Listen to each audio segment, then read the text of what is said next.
You are listening to CFRO Community Radio Station. The upcoming show, Conscious Living Radio, is a program that explores frontiers of consciousness, spirituality, personal growth, emerging paradigms in psychology, health, science, and innovative philosophies that reflect commitment to the advancement of individual, social, and global transformation. Tanuyap. Quiget Iwans Queensna. Hi everybody, my name is Quiget Iwans. I'm a member of the Squamish Nation and the Yagalanas clan of the Haida Nation. You're listening to Co-op Radio, CFRO 100.5 FM. We live, work, play, and broadcast from the traditional, ancestral, and unceded territories of the Musqueam, Squamish, and Tsleil-Waututh Nations. Hello and welcome to another episode of Conscious Living, where we air here in Vancouver every Wednesday at 6 p.m. on 100.5 FM CFRO Co-op Radio. My name is Marc Caron. Happy to share different parts of consciousness and what's happening in the world and what people are doing to make a difference in their communities. This episode is really quite interesting because we're going to talk about children and parents in the family unit, which we don't always talk about necessarily on Conscious Living. And I'm happy to introduce a friend who I haven't seen in quite some years since that crazy thing happened in 2020. And her name is Hila Russ-Woodland. She's a founder of a great organization called the New World Network. That's right. I was thinking about Heart Journeys is when we first met. Now, Hila has over 20 years of teaching and facilitating experience and has been leading educational programs for all ages, including a Learning Pods alternative schooling for 6 to 26 children and youth camps and devoted to dialogue of peacemaking through creative arts. In the past 10 years, she's run these programs outdoors and indoor licensed spaces, generating up to a amount every year. Because we're not here to talk about money, but we are here to talk about how community is our immunity. Welcome to the program, Hila. It's great to see you. It's been a long time. Thank you, Mark. It's so lovely to be here. And just before we recording, we talked about this beautiful house that you were managing that held events, community events, almost every 2 other week or so. And that brought up so much joy and excitement to people in our local community. It brought healers to share their beautiful gifts with the community. It was an amazing project, and I look forward to more of that. Well, we had a lot of fun there, and we did a lot of great work. And I remember, I'll never forget the time when you came and did your event, and it was based on art. And all of a sudden, we're drawing and doing art stuff like we were kids again. And for me, it was a really interesting experience because it was so almost foreign, yet it brought me back to being a kid again. And I thought it was a really well done program. And I thank you for that experience to kind of reawaken some of my creativity in that. So thank you for that. And thank you for the reminiscing down memory lane on that. You're welcome. Well, Heart Journey Circles were a big event. And, we all go on our journey and at some point forget who we truly are. And the purpose of those circles was to remind ourselves of our creative energy and our ability to follow our heart desires outside of our conditioning. And I remember having a few circles, but one of them I'll never forget, there was this woman that came all the way from Abbotsford. And as soon as we started with the exercises where I would trick you into not seeing what you're drawing or whatever it is that we were creating with artistic tools, she started to cry.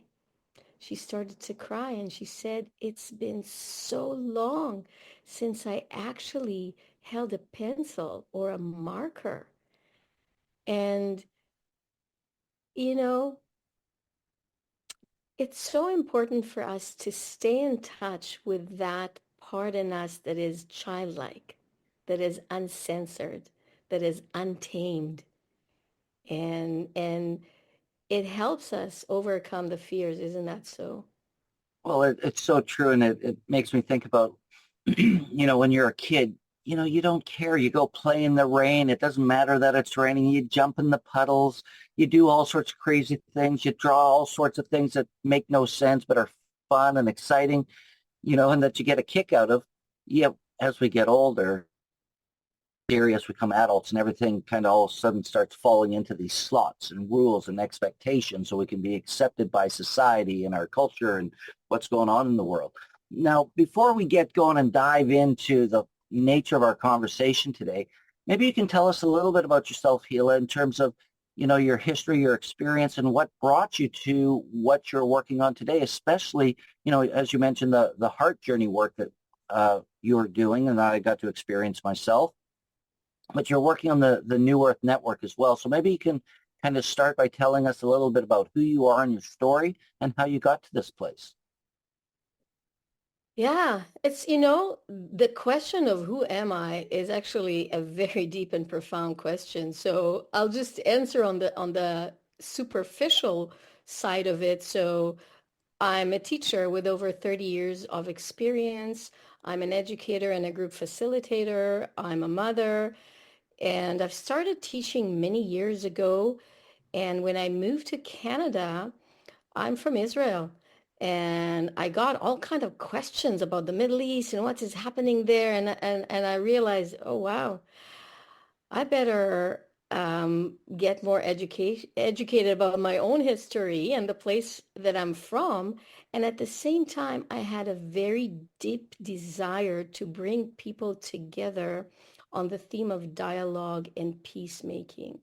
And funny enough, moving from Israel to Canada, it's the first time that I met Palestinians people here. And of course, this is a very neutral background, and we had very interesting conversations. And we came together as a not-for-profit with a woman named Rina Lazar, who was the director of the project, and created Piece It Together. And for 3 summers, we brought youth from Israel, from Palestine, combined with Canadian youth for summer camps.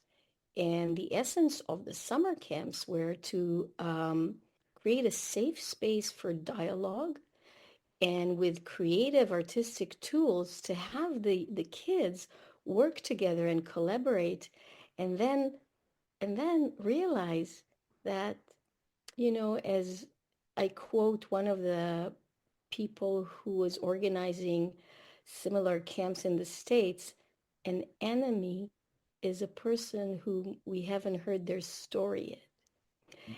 When they got together face to face, waking up in the morning, making meals together, working on their projects together, they forgot that they're from different countries, that they're from different religions, that there was supposed to be animosity. I mean, it wasn't that simple. The first few days was a very intense process of compassionate listening and sharing stories. And, we were trained as facilitators to work with people from war-torn zone, and that's a very specific work. So that really got me on a path of wanting to do more for building bridges between communities and to raise more awareness of what's possible for us as human beings. That's so beautiful. And, there's so much to unpack there in so many ways. And what came up to me specifically was when you're talking about people doing these creative projects and coming together, that, there's no, you're not caught up in the dogma or your beliefs or parts of society in terms of your structure, whatever that may be, when you're being really present and really focused and you're just being. Boundaries and borders and all of those things disappear. And it's really interesting to see in today's world how, you would think as we get, smarter, wiser, more technical, that we'd be able to bridge these gaps in a much easier way. And when you talk about, peace initiatives and the things that many of us are working on, and I've been doing a bunch of work with a couple of groups that are really strong about their work in the peace movement and how important that is, because at the end of the day, we all want peace, right? Absolutely. And, you know, when we get out of our comfort zone and out of our usual context, it's an opportunity. First of all, there's a place of, you know, feeling a bit confused. And those children, I mean, I'm calling them children, they were like between 14 and 17. They were faced with some deep questions for themselves. Like, who am I listening to at home? What are the conditions that I grew up with? Is it true? Yeah, And that's a powerful statement. Like what you're saying right there is, it's like that adoption of beliefs and values without actually consciously choosing that for yourself, that's right? right. It's like imprinted on you based on, where you live in the world and a number of different factors, but it's profound what you're saying there. Yeah, because you know, I believe most of us are born sort of like a clean slate. Of course, we have our own character to some extent, and those of you who are listening and have children, you know that. But at the same time, we're like sponges, and we really take in everything that comes first from the core family unit that we are brought up in, and then in our neighborhood, in our schools, in our society, and of course, as you mentioned, Mark, technology. I mean, the television when we grew up was such a big influence on our psyche, knowingly or unknowingly, consciously or unconsciously, right? There's so many messages, most of them subliminal, that we were taking in. And then later on, you wake up and like, wait a minute, is this what love is all about? Is this what relationships are about? Who am I? How am I supposed to do this thing called life, right? Right? Yes. So true. And I think we're living in a very auspicious time of mass awakening. And I mean, your program and conscious living radio and network is all about that. And as we're awakening to our true self, it's really a beautiful time to reflect and to dig deeper in how are we doing as human beings? What does it mean to be pure human? I mean, science haven't really gotten into the complexity of human brain, human mind. I don't know if you follow Greg Braden. He's one of my favorite. I know some of his work. We actually had him on the program a number of years ago, actually a few times, and I had the opportunity to speak with him when Tash was on the program. So yeah, I'm very familiar with his He's work. so eloquent and he bridges science and spirituality in the most beautiful way I've ever heard. And recently, he's been talking a lot about, first of all, the power of our heart. The scientists in the Heart Math Institute have discovered that our heart have about 40,000 neurons or like nervous system that is more powerful than our brain. And Yeah, this I is call it the heart brain. Your brain has its own little heart, right? exactly, the heart-brain coherence is the optimum way for us to be in terms of functioning, right? And in terms of our perception and the way we want to relate to the world, to ourselves and to the world. And so, where were we? Well, we're talking about heart coherence, and I think one of the things I learned many years ago in regards to this science was how easy it is to really balance the heart and the brain. Yes. As simple as hands on your heart, close your eyes, taking some deep breaths, take 10 breaths, take a minute or two, and just relax into that. Exactly. You know, And in my heart journey circles, we used to start with putting our hand on our heart, close our eyes and find three words that are beautiful and inspiring, like gratitude, kindness, appreciation, and just repeat them a few times, and boom, you're dropping into your heart and you're here now. And everything that you had, kind of the chatter in your mind, what did you have for dinner, what I'm going to do tomorrow, everything disappears, and you're really just aware, just fully aware and very conscious about who's in front of you and what's happening. And there's more, I think we're more open to listen and take in other people with really open heart and suspending our judgment. And that's like a portal to another dimension when we think about it, right? When we drop our judgments, our criticism, our all the things that prevents us from just seeing things from what they are, it's really a different game. Well, I love what you're talking about judgment. And I think it's a really important principle and practice to, discard that. Seek to understand and appreciate the other person's world. You don't have to agree with them, but you're listening. You're there. You're not judging them. And to me, judgment, you can analyze situations as you understand them and things, but it's to not put other people down so you can feel better about yourself, right? And creating that space where you're actually listening. You're not waiting to, put your imprint on that and just listen. And this is one of the things you talked about, the safe space earlier. And, you talked about the house that we had where we did events.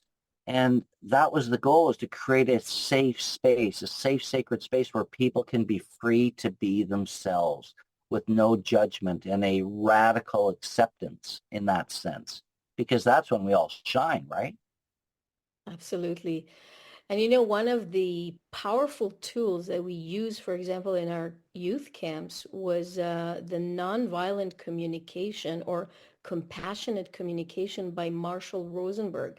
And I highly recommend for your listeners to grab that book and read it. It is amazing. You can look up on YouTube Marshall Rosenberg. He has some, he has passed a few years ago, but there's some wonderful workshops that he has put on YouTube.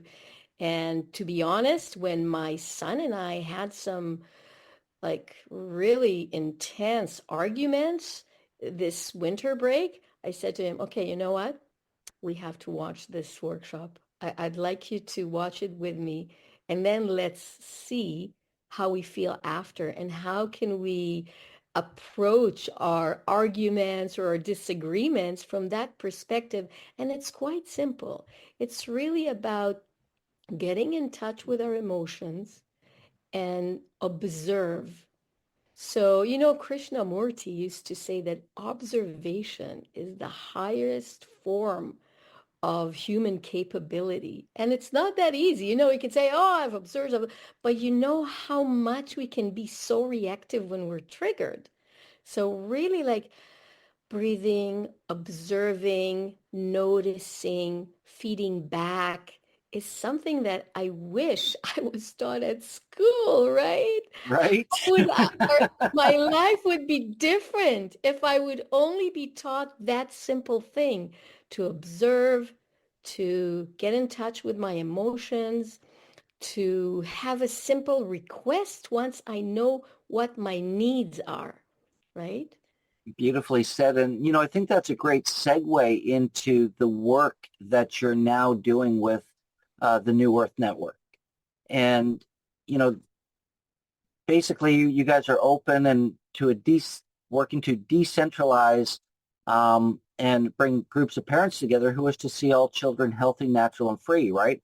You inspire families to be resilient and trust their own inner guidance. How beautiful is that? And your vision, I just want to share with our listeners, is about choice and freedom of values, villages raising children, commitment to future generations, and retribing into hyper-local societies, with a mission to present and share new possibilities of schooling, which I'm really excited to talk about, assisting and empowering parents to create learning pod. So I want to talk more about that and learn more about that because I think it's a great concept and idea what you're doing there, and producing educational programs and events that support communities with any challenges. So thank you for doing this work, as I think it's really paramount, and it takes me back to what you said about TV when we were growing up. Not that we're going to age ourselves, right? But now, we were lucky. I grew up with one channel, and then we got three, and then we got, more. And now we've got how many channels with nothing on, and the world's communicating instantaneously around the globe at anytime, anywhere, any place with the power of this little device right here. So the world has changed. Yet, now I can't speak for being a parent because that I am not, though I know people who have kids, and I've got friends and hear their stories about what's going on in the schooling system today. So I want to hear what you're doing to improve that, to find a better way to better educate the future generations of this world. Yes, so myself and Michael Fraser are the co-founders of the New Earth Network. And, it's been many years as a teacher that I have made the choice to leave the public system for many reasons and start my own educational programs. So in 2011, I formed In Wonderland, and I have after school care education, summer camps, and outdoor nature education programs. To me, as we grow and evolve, it's very important to challenge the old systems. And the school system, the way I've seen it and experienced it from within, doesn't serve us anymore. In fact, it is very harmful for children. So NASA was conducting a survey. I think it was back in the late 60s. And they wanted to find out more about children's genius and what happens to it throughout our schooling years. So they found out that in kindergarten, children's genius, and that meant looking into problem solving, creativity, innovation, it was up to 93%. And without getting into the whole survey, at the later years of our schooling, it drops down 40%, Mark. It's shocking. One would think that if we go through a beautiful education system, then, we're supported, we're encouraged, we can become who we truly are and be the genius that we were born to be. But no, in fact, schools are dumbing children down. Another author that I would highly recommend for your audience is John Taylor Gatto. John was a teacher in New York State. In fact, he won 3 times Teacher of the Year. And what he discovered in the late years of his career is that the way the elite are teaching their children is very different than how things are run in the public system. And he was trying to implement some of their methods into the public school system, meaning supporting the children in his classroom to become more entrepreneurial, free thinkers, critical thinkers, going out to the world and having projects outside of the school system and the classroom. So he was very advanced in his thinking. In fact, his book, Weapon of Mass Instruction, was one of the best sellers. And again, I highly recommend. Catchy title. Isn't it? Yeah. Well, you bring up a number of interesting points that I think are really important. And first off, you're just talking about the elite educating their children differently, and then the public school systems, how they're doing it and how it hasn't really evolved over, the decades probably since we went to school. But it's part of that entrainment, I think, it's just my belief from what I know and what I experienced growing up, that we're in the public schools are teaching us not necessarily critical thinking, how to think, how to problem solve, because if all of a sudden you need help, what do you do in the real world today? If I need help with something, I ask my friend, we need help with production here today when we do this kind of podcast and show that we're doing now. My friend Michael helped. And I want to thank Michael for that. But we ask for help. Where in school, when we ask for help on our friends, we're cheating, So it's this weird way that we're been conditioned to learn and to respond and really to conform is how I see it to what you're saying. And you talked about critical thinking, and you mentioned a number of books and authors, and one book I highly recommend that I want to just put out there because he talks about this, and most people and many people know Napoleon Hill through his book Think and Grow Rich. Yes. But there's a book he wrote in 1938 that was not released until 2011, and it's called Outwitting the Devil. And it's basically a book. The premise of the book is it's a conversation and an interview of Napoleon Hill interviewing the devil. And they didn't publish it because of what he was saying. They were afraid that because he was talking about schools, institution, government, medical, all these things that many people are now starting to realize to be kind of true from all the conspiracy theorists out there, that they were afraid for their lives. So they didn't release this book. And it's the one thing that the devil is, I know you can't hear me or see me if you're listening on the radio here, but I'm doing the air quotes. He talks about the biggest power that we have as human beings is our free thinking and the ability to think for ourselves and make our own decisions and to be clear about what we want with the right information. And there's so many parts in this book. It's a great read. It's fascinating in my opinion, but it's interesting to see what he was saying in 1938 to what's relevant in today's world. It's been out for just over 10 years. And it's an incredible work that I think everybody should listen to because it talks about exactly what you're speaking of. Mark, secret societies for eons of times knew the power of mind control. The Jesuits used to say, "Give me the child and I'll show you the man," right? Hitler used to say, "Whoever controls the youth controls the nation." So we know that children are so easy they're so impressionable, right? And they're so malleable. And whatever you tell them at a young age and repeat, they just take it on as who they are and what they are thinking. Well, that blank slate you were talking about earlier, right? Yes. And, I hear a lot from parents, some kind of feedback sometimes that they're saying, I'm so frustrated. My child come back from school and he said, and I tell them something and then they say, "No, but my teacher said blah, blah, blah." And they're already taking on what their teachers are saying as more important than their own parents. And this is another issue that I think is something that we're very unconscious about. I always say in my presentations and my public speaking, as a parent, do we ever stop to think how many hours our children are spending with other people that we don't even know much about? And you're not who's controlling that drawing on the slate, right? Totally. We give our power away, and the government and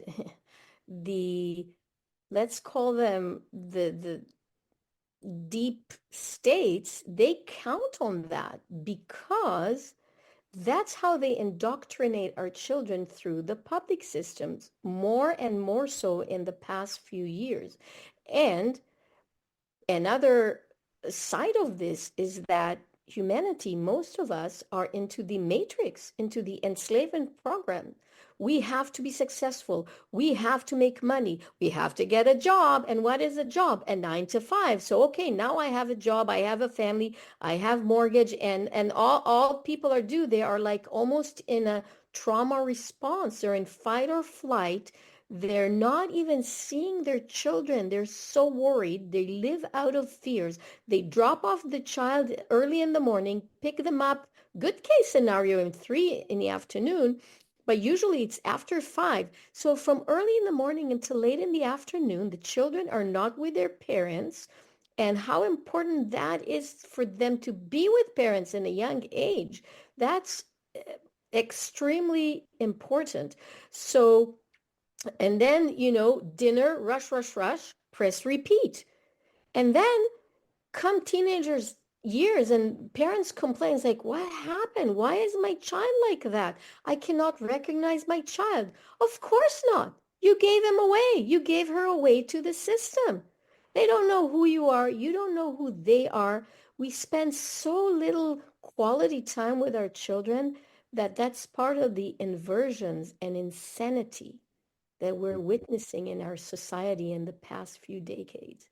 And it's not easy to speak about it because I do not want to blame and shame parents, because we all have to take care of our lives and the material world that we're living in, and paying our um, loans and commitments, whatever we have. And at the same time, I think that right now, it's imperative for us to rethink relationships. It's a relationship with ourselves, with our children, with our neighbors, with our families, with our local community. Wow. You struck on so many things that I completely support, you and your work and what you're saying, because I believe much of the same. And, when you've got a situation, and, I had a great conversation with a mutual friend of ours the other day, and we were talking about the youth and how people are growing up and, what we went through in 2020 for a few years and the impact that also has. Now, I'd like to think that there's an impact and there was also a benefit, because as people kind of became isolated and staying together, there's, if you had a family unit, you had some time with your family. But it was certainly a different world than what we grew up with. And, you growing up in Israel, you saw a different thing than me just growing up as Canadian. The world is changing. And I think there was a great statement, someone that I heard many, many years ago when the internet was coming out, and where, you've got the knowledge information coming out at rates, that history has never seen before. And you've got children tapped into their phones, you've got all of this information coming at them, and they've got less guidance to make, let's say, good decisions or great decisions. And when you're talking about being imprinted by the public school systems and things of that nature, I think that there's a lot that we can do to, support a different education, a new world education. And when you talk about the world today, parents dropping their kids off early for school, picking them up late after work to pay their bills, going to jobs they don't like, they don't love, and they're caught in the matrix, as you were saying. And then we wonder why we have such mental health problems with depression. Because if you're getting up to go to work to do all these things and you're running yourself ragged just to pay your bills so you can have stuff in the material world, like you were saying, what kind of a strain does that put on the family system? And I love about your work is about, you talk about villages raising children and, finding new possibilities of schooling. So maybe you can tell us about what you're doing there and the PODS program that you're working on to bring a different level of education and a different style of education. Because this is the same thing, I think we've all heard, children who have different learning styles. Everybody's system and taught the same way, but not everybody learns the same, right? Very true. Since 2020, there was a huge change for parents, and due to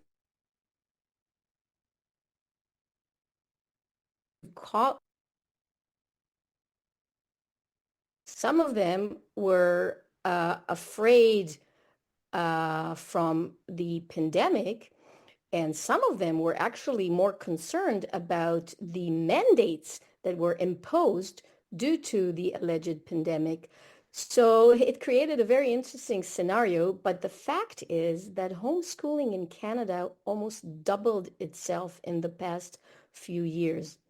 So it goes to show that a lot of people became disillusioned, and perhaps due to spending more time with their children and enjoying that and seeing the benefits of that, or perhaps due to really being disappointed for how the schools responded to the so-called COVID pandemic, and noticed that schools were actually damaging their children, whether it was um, forcing them to wear masks all the time, which created some rushes and really were hard for the kids to breathe, and were also not very hygienic the way they did it anyways.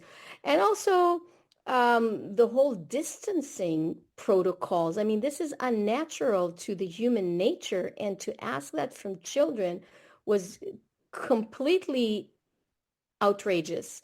And and the fear mongering, some of the children under my care were so afraid to touch things, or they would say things like, no, I don't want to kill my grandpa or grandma. I mean, what we went through back then was dark times for humanity, and there's so many consequences to that and implications on many levels. But to go back to education, the silver lining was that many people um, chose homeschooling and even unschooling, and that can be very challenging. Tell And us more about unschooling.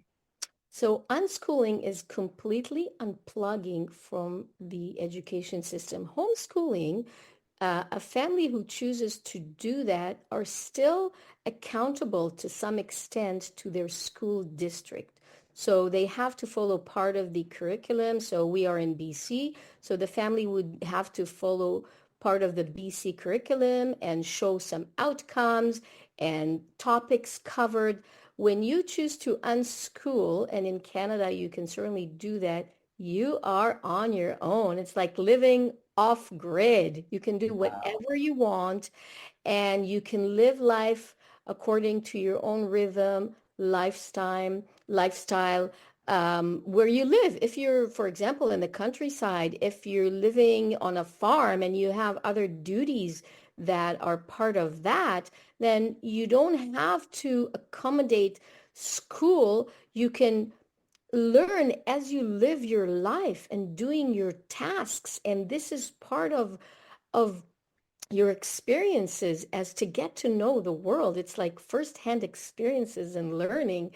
And so back to the learning pods, Michael and I had a few events, and we were speaking to parents and educators, and we noticed that people really want to opt out for homeschooling and even unschooling, but they are afraid. And so we decided to unpack, what is this fear about?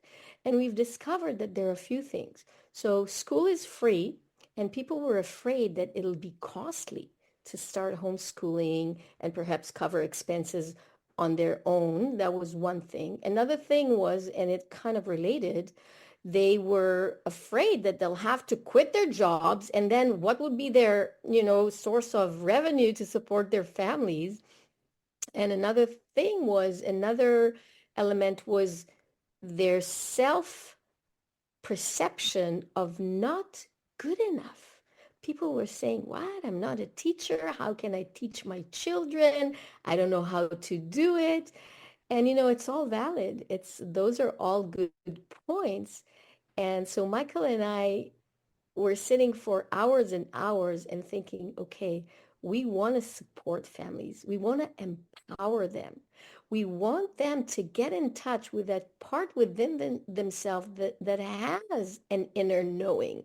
I mean, as parents, we are our children teachers from day one. We know how to do that. We just had to shift our perception. We just had to change our point of view. And you know, Mark, in many other aspects of our life, we give our power away. So we give our power away to teachers, we give our power away to doctors, we give our power away to celebrities. So we lost our ability to sing and dance and study and heal ourselves just because we were taught that we're not good enough and we need experts. So part of the things that we do in our events that we called podlocks, those are learning pods potlucks. We actually talk more about self-development, self-exploration, and self-empowerment. So go back to the learning pods. What we offered back then since 2021 is a course, and it's online on our website. It's by donation. Those are 4 hours that people can take on their own time and pace to learn what is a learning pod, which is basically homeschooling families coming together to create their own mini school. And they are in charge. They can do it in their homes and rotate. They can find a church space or another communal space that they can get together. They can decide how many days they want to homeschool on their own with their kids and how many days they want to come together as a community of learners and what type of curriculum they want to choose together. So And very self-directed. absolutely, this is sovereign schooling. And I think that's consciousness at a very high level in that sense of awareness, choice, Exactly. right direction, According and to their family's own core values. yeah, This and the is power. big. You talked about people, our personal power. Where you were talking about having lost that, to take that back and to teach our kids to have that. Absolutely. Brilliant. And it's also bonding back to the to the family unit. I mean, it's a whole conversation to discuss what has been done to the family unit in the past decades, and it's all by design. There are dark forces that are here to really harm humanity. And we know that there's attack on our humanness in so many ways. And this is why it's important to stay pure human, to really learn about ourselves and our beautiful abilities as human beings, how we relate, how we are compassionate, how beautiful we can learn in so many ways, how creative are we, the way we can collaborate with each other and create everything that our hearts desire. We can do it. We are creators. We're not victims to reality. And this is a huge thing to learn on our own and then to teach other people. And so with the learning pods, we encourage people to first of all get in touch with themselves and understand what are their core values. And then another beautiful part of it is that once they do that, they can design their learning pod as a small business. So people don't have to lose a source of income in order to homeschool or unschool. They can structure this type of learning pod as a mini school and as a business that a few people can take on and operate and offer to others who can still keep working if, that's their choice. And then the last parts of our course are also very important. It's all about agreements and forms and coming together in understanding and commitment.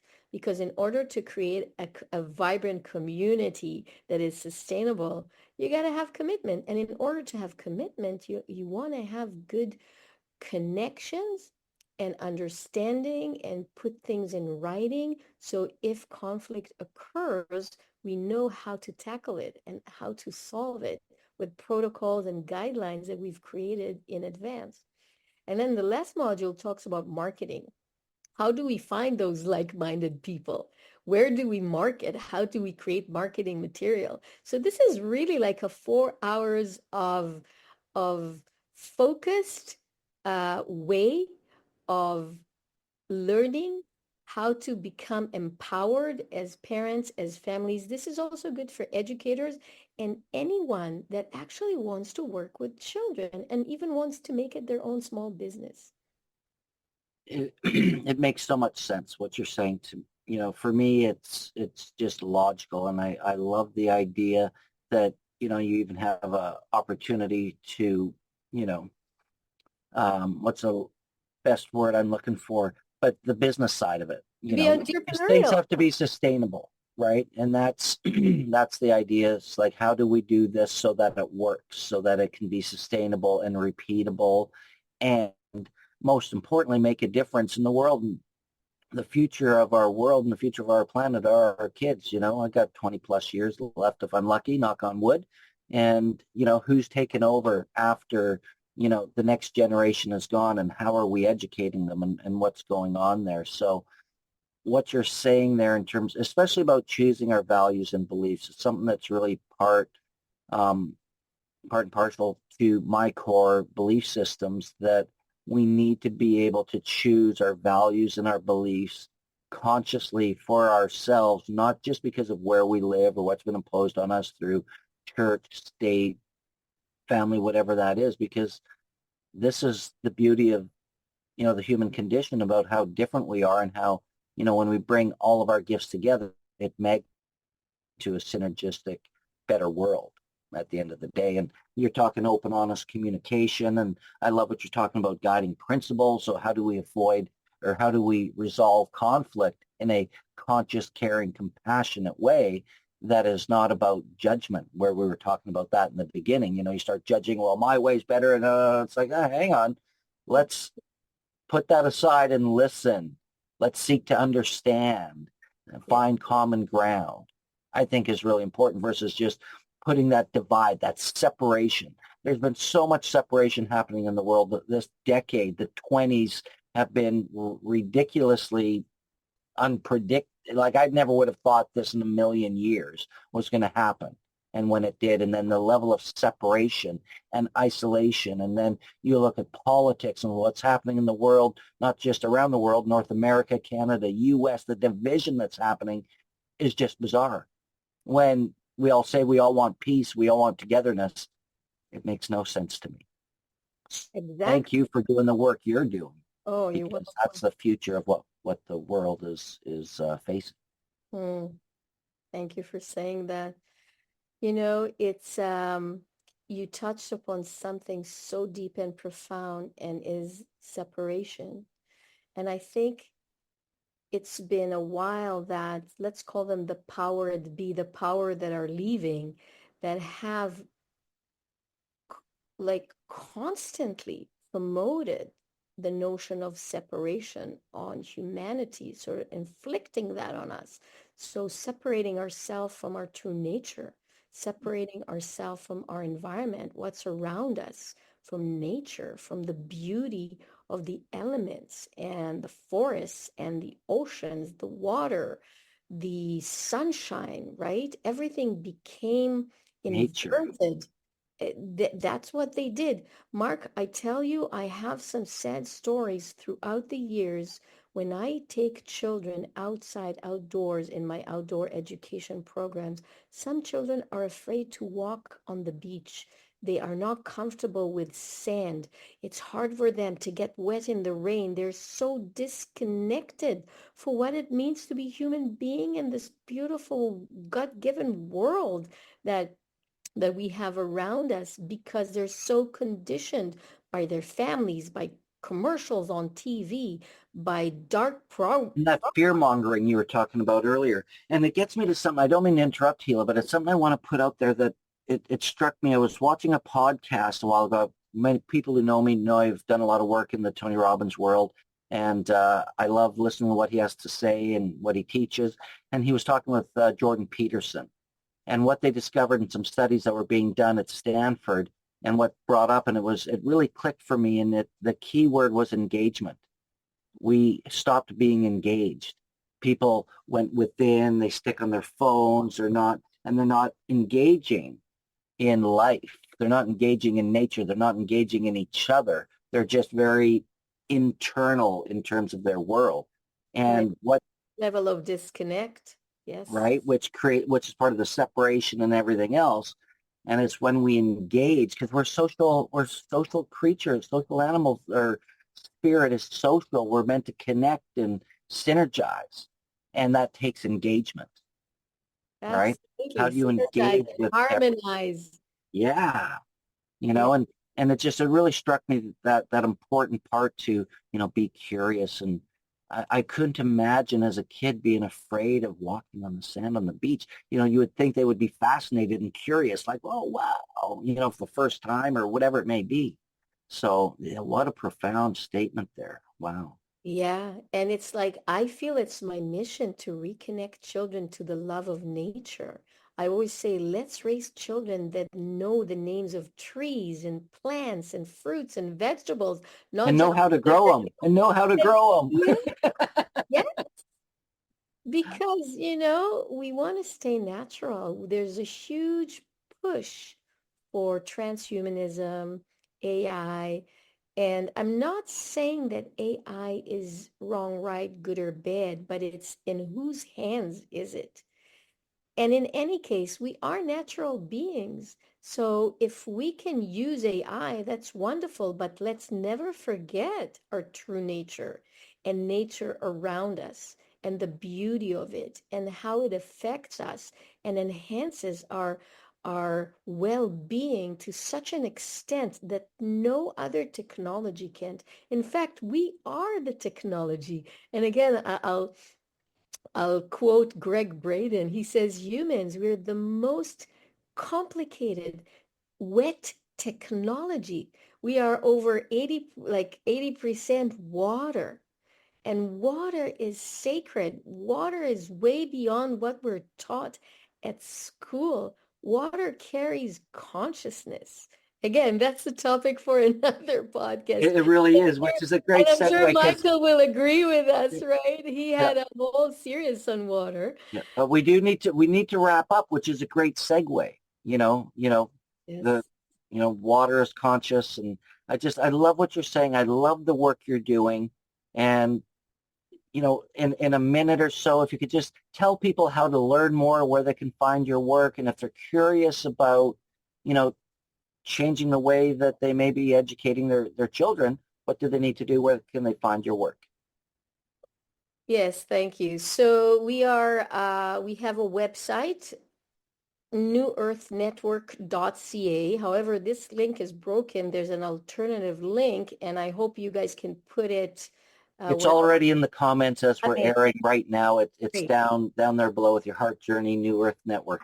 Yeah. Great. So this is the link where they can see our course, sign up, take it. It's by donation from zero to hero. We don't follow up on that. We operate in the spirit of the gifting economy and of service to others. We also have an ebook which talks about, Mark, what you and I discussed of how to create a safe space and container, how to listen compassionately, how to create guidelines for a successful, thriving community, not just for a learning pod, but for the whole community that is around the children. It's the families, it's neighbors, it's aunt and uncles, it's friends that want to be with the children and share from their own skills and talents. This is how it used to be. It's the village that raises the children, right? Now, Beautiful. And we'll have, go ahead. yes, about once a month, we're actually, because we believe in in-person setting, we hold what we call a podluck. It's a learning potluck. You've got one local here in Vancouver, I see, on March 15th. Yes, that's our next one. We were holding already, I don't know, 6 or 7 or 8. We'll have links for all of your websites, your programs, and the information that we've talked about here on our website at consciousliving.radio.org. Hila, I want to thank you. We've got to wrap up. I just really appreciate seeing you and having this conversation and seeing where you've gone in the past few years and the great work you're doing. So thank you for doing that on behalf of myself, Conscious Living Network, and the future of humanity. Thank you for the great work you're doing, Hila. Thank you for having me, Mark. My pleasure. Well, you've been listening to Conscious Living here on 100.5 FM CFRO Co-op Radio in Vancouver. My name is Marc Caron, and until next time, take care of each other, everyone. Bye for now. You have been listening to Conscious Living Radio. For free show downloads, additional information about our guests and topics, or details about upcoming programs, check us out at consciousliving.radio.org.